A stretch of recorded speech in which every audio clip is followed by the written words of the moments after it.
Imagine you're enjoying a quiet evening at home when out of nowhere you find a SWAT team has surrounded your house. They're responding to a reported hostage situation, a situation that doesn't exist. This alarming scenario is the result of a malicious prank known as swatting, where individuals deceive emergency services into dispatching armed response teams to unsuspecting victims. Today we'll explore the rise of this perilous trend, governmental responses, and technological countermeasures, as well as the severe legal consequences awaiting perpetrators, whether adults or minors. That's coming up next on TiPS, Today in Public Safety. Welcome to TiPS, Today in Public Safety, your go-to podcast for today's breaking stories and public safety news. Here's your host, Fletch, with today's tips.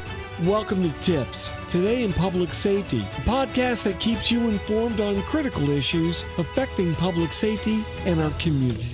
I'm your host, Fletch. I'm a NENA-certified ENP, and each episode we dive into the topics vital to public safety, providing insight and tips to help protect you and your loved ones. Thanks so much for joining us once again. Today we're tackling a disturbing phenomenon that's been increasing in the headlines: swatting.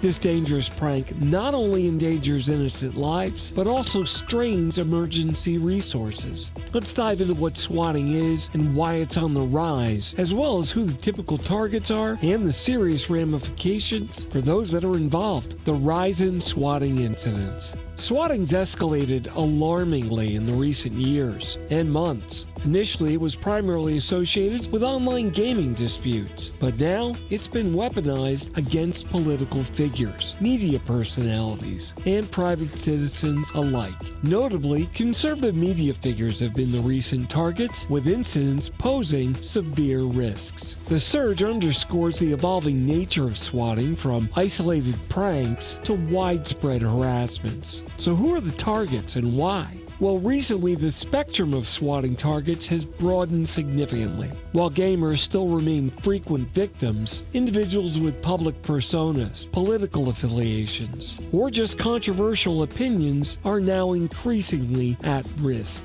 For instance, recently, conservative influencers have experienced swatting attempts, believed to be politically motivated. These motivations range from personal vendettas and ideological disagreements to sheer sick, malicious amusement. So what about governmental actions against swatting? Recognizing all the grave dangers, authorities are intensifying their efforts to combat the swatting phenomenon. The Department of Homeland Security has pledged they're going to start tracing and prosecuting those responsible for swatting incidents targeting conservative media figures, and additionally, bipartisan legislative efforts aim to enhance penalties for the crime of swatting, reflecting its classification as a severe criminal offense. Technological measures to identify the perpetrators. Advancements in technology today play a dual role in both facilitating and combating swatting. Perpetrators often exploit caller ID spoofing and VoIP services in order to mask their identities. But in response, law enforcement agencies are adopting new sophisticated tracing technologies, as well as renewed collaboration with telecommunications companies that is allowing them to unmask callers. The FBI's Joint Terrorism Task Force, for instance, actively investigates swatting incidents and is actually treating them as domestic terrorism due to their potential harm. So what are the legal penalties for swatting? Well, today the legal system imposes very stringent penalties on swatting offenders, reflecting the seriousness of the crime. For adults, convictions can lead to substantial prison sentences. For example, a California man received a 20-year sentence for being involved in a fatal swatting incident across the country. Federal charges may include up to 5 years in prison, but that's per count, and then additional penalties if injuries or fatalities happen to occur. Even minors aren't off the hook.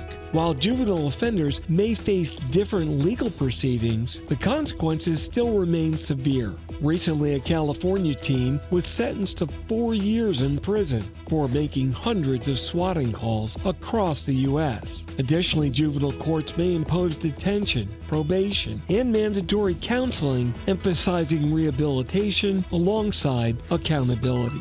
So in conclusion, swatting transcends harmless prank status, constituting a dangerous and illegal act with potentially fatal outcomes.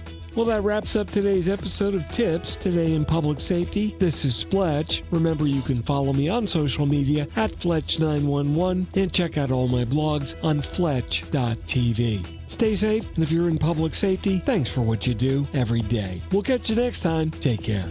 You've been listening to TiPS, Today in Public Safety, your go-to podcast for today's breaking stories and public safety news. Hosted by Fletch and available every Monday, Wednesday, and Friday. Catch past episodes on 911tips.com. That's 911tips.com. Be sure to like and subscribe, and remember to join us each week for the latest on NG 911. I am Spider Harrison, the official 911 voiceover dude. Catch me on Sirius XM on various channels, including 90s on 9, the 10 spot, and on the Weekend Countdown on Hits 1. Or don't regret it for the rest of your life. Either way, I'm good.